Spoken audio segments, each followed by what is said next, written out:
We all use refrigerators, air conditioners, and many cooling objects in our daily life.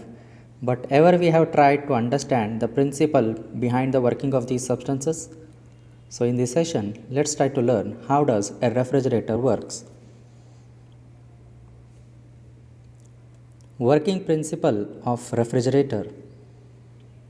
When a low temperature liquid is passed close to objects that are to be cooled, heat from those objects is transferred to the liquid, which evaporates and takes away the heat in the process.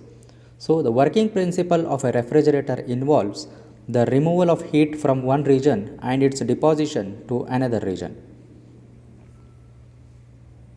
The important points of a refrigerator are expansion valve, compressor, evaporator, condenser, refrigerant. Expansion valve. An expansion valve is also known as coolant. It is actually a very small device that is sensitive to temperature changes of the refrigerant. So it controls the flow of the liquid refrigerant into the evaporator.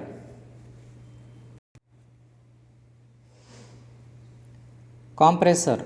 The compressor consists of a motor that sucks in the refrigerant from the evaporator and compresses it in a cylinder to make a hot, high pressure gas.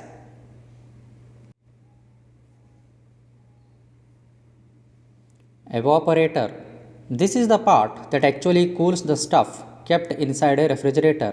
It consists of a finned tubes made of metals with high thermal conductivity to maximize heat transfer that absorbs heat blown through a liquid to a coil by a fan. The evaporator absorbs heat from the stuff kept inside, and as a result of this heat, the liquid refrigerant turns into vapor. Next one is the condenser. The condenser consists of a coiled set of tubes with external fins and is located at the rear of the refrigerator.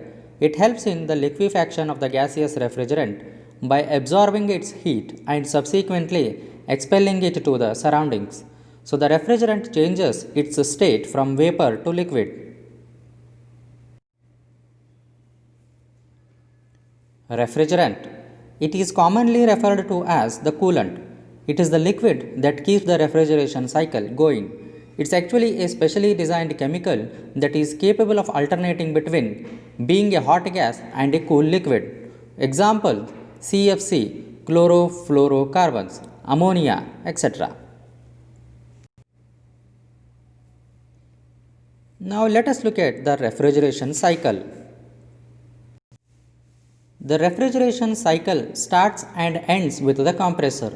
The refrigerant flows into the compressor where it is compressed and pressurized. At this point, the refrigerant is a hot gas. The refrigerant is then pushed to the condenser, which turns the vapor into liquid and absorbs some of the heat. The refrigerant then proceeds to the expansion valve where it expands, losing pressure and heat. The refrigerant coming out of the expansion valve is cold and slow due to the loss of pressure. It enters the evaporator in a liquid state where the exchange of heat takes place, thus cooling the load inside the refrigerator. As the gas cools down the load, it absorbs the heat, which turns it into a gas. The gas is then pushed back into the compressor where it can start the cycle again.